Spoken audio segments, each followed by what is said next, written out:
So I've let that go for a few minutes, and you can see the peppers are starting to get soft and are nicely coated with the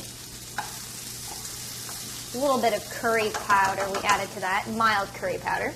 So next I'm going to add just a little bit of tomato paste. This is going to make for a really nice coloring of the curry. Sort of mix that in.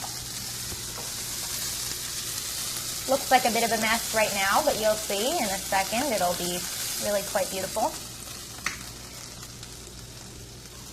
The last solid ingredient to add, the tofu.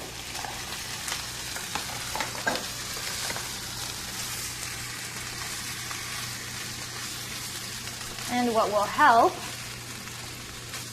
coating that, certain pieces will fall apart, and that's just fine. And lastly, it's a coconut curry.